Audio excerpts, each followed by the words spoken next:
Turn over any foundation in your bathroom right now and read the back of the box. You will find a brand name. You will find an address, usually a corporate office in New York or Paris or Los Angeles.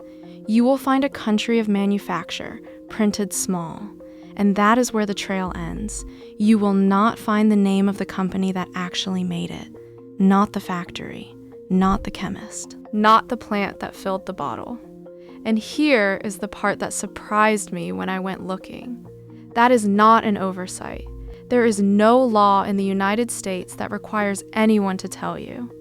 Breast Cancer Prevention Partners, an advocacy group that has pushed for supply chain legislation, puts it plainly. No federal law currently requires disclosure of ingredients or any other form of transparency between entities in the cosmetic industry supply chain. Upstream contract manufacturers sit outside public scrutiny entirely. The FDA's Voluntary Cosmetic Registration Program, which existed before the Modernization of Cosmetics Regulation Act updated the framework in 2022, still does not require a brand to name who physically made the product. The Fair Packaging and Labeling Act tells you what is in the bottle. It does not tell you whose hands filled it. So today I am going to do something a little different. I am going to show you 8 inexpensive drugstore foundations that almost nobody talks about. But instead of telling you which ones I like, I am going to show you exactly how far the paper trail goes on each one and exactly where it stops. Because once you can see who owns what, the price tags on that shelf start to look very strange. If you have ever stood in a drugstore aisle wondering whether the expensive one is actually different, subscribe before we start. This channel exists to read the fine print so that you do not have to, and there is a great deal of fine print ahead. One quick note before I go further. I am not a doctor and I am not a dermatologist. Nothing here is medical advice. If you have a skin condition or a known allergy, talk to a professional before changing what goes on your face. There is a link in the description to a skincare brand I use personally, and I earn a commission if you buy through it, which is exactly the kind of disclosure I am about to argue everyone in this industry should be making. Now, let me explain the shape of the problem, because it is the whole video. When a beauty brand wants to sell a foundation, it usually does not build a factory. It hires one.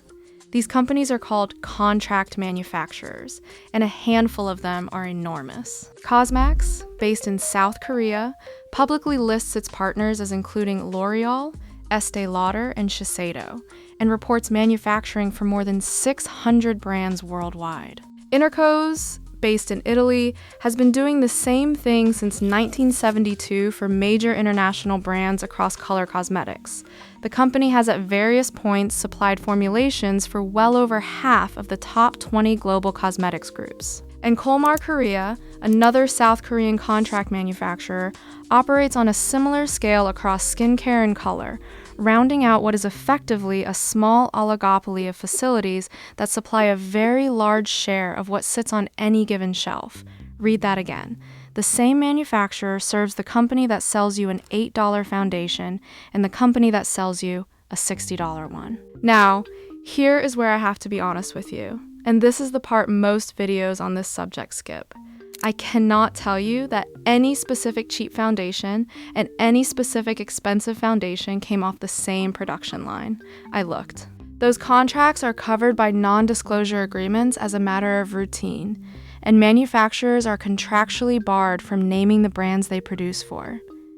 Anyone telling you with confidence that this $8 bottle is secretly that $60 bottle is guessing and dressing the guess up as an investigation. What I can do is show you what the record does contain. Ownership is public. Corporate filings are public. Ingredient lists are printed on the box by law. Country of manufacture is printed on the box by law. That is 4 real receipts, and it turns out 4 is plenty. Let us start.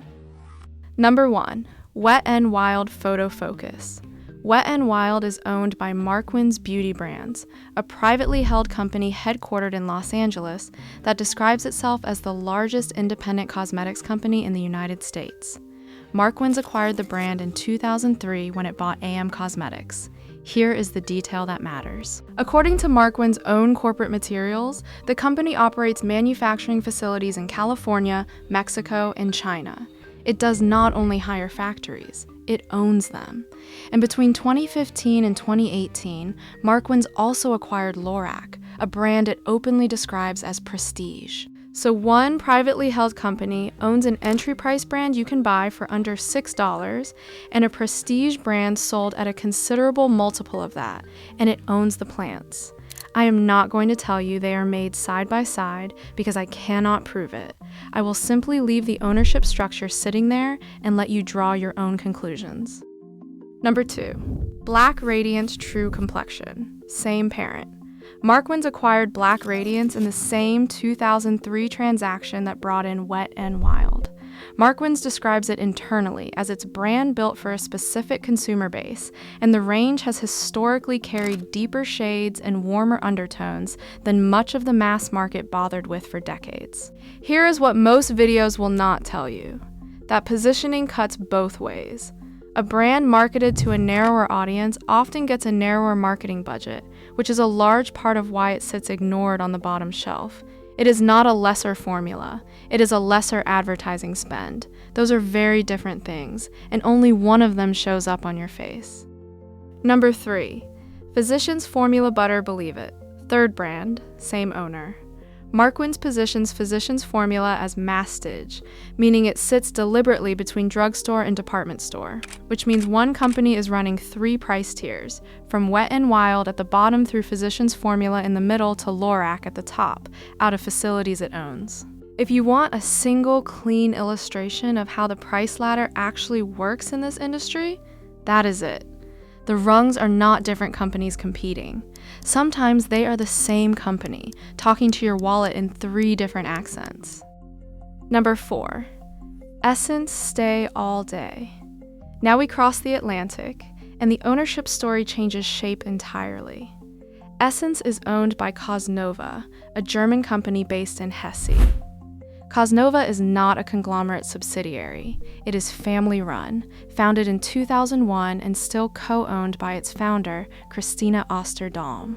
The company reported sales of roughly $1.08 billion last year, and Cosnova built that on a specific decision. The founder has said publicly that the model from the beginning was to put the money into the product and do no advertising, relying on customers and the beauty press instead. That is not marketing language after the fact. That is a documented operating strategy from a billion-dollar company, which reframes the whole premise of this video. Essence is not ignored by accident. It is ignored by design, because nobody is buying billboards to put it in front of you. Number 5. Catrice HD Liquid Coverage, same parent as Essence. Cosnova positions Catrice as the slightly older sibling, aimed at a customer who wants something that feels premium at an accessible price. Catrice is sold in around 70 countries and reached number 1 in Germany within 5 years of launch. Here is the honest caveat, because I owe you one on every entry. Number 1 in units in Germany is a sales fact, not a performance fact. It tells you a great many Germans buy it. It does not tell you it will suit your skin. What it does tell you is that a product can be a market leader across an entire continent and still be functionally invisible on an American drugstore shelf, purely because of distribution and advertising. Obscurity is a shipping problem, not a quality verdict. Number 6. Milani Conceal and Perfect 2-in-1. Milani is a genuine outlier here, because it is not owned by a conglomerate or a private equity fund. It is family-controlled, founded by the children of the founder of Jordana Cosmetics, and the 2 businesses have remained commonly controlled while operating as distinct corporate structures. That independence is the interesting part. A family firm answers to a family. A subsidiary answers to a portfolio strategy set several floors up in a building in another country. Neither is automatically better for your face. But they produce very different incentives about what gets reformulated, when, and why, and you will never see those incentives on the packaging. Number 7. e.l.f. Halo Glow Liquid Filter. e.l.f. is the one brand on this list where you can genuinely read the corporate strategy in a public document, because e.l.f. Beauty is publicly traded and files with the Securities and Exchange Commission. In its most recent proxy statement, The company lists its family of brands as e.l.f. Cosmetics, e.l.f. Skin, Naturium, Well People, and Keys Soul Care, and states that each brand is positioned to touch varying consumer cohorts at different price points. That is the whole model, written down in a legal filing by the company itself. Different brands, different price points, one owner. It is the identical structure to Markwins, the identical structure to Cosnova, and it is stated openly because a public company has to state it. Which raises the obvious question. If the publicly traded company will tell you this plainly in a filing, why do you have to dig for it everywhere else? Number 8, and this is the one that reframes the other 7. Maybelline Fit Me. Maybelline is not obscure. It is one of the most recognized cosmetics brands on earth. I have included it deliberately because of who owns it. Maybelline is a subsidiary of L'Oreal. So is Lancome. So are NYX, Urban Decay, IT Cosmetics, Yves Saint Laurent Beauty, and Giorgio Armani Beauty. L'Oreal is the largest cosmetics company in the world and has owned in the region of 36 brands. Lancome has been a L'Oreal subsidiary since 1964.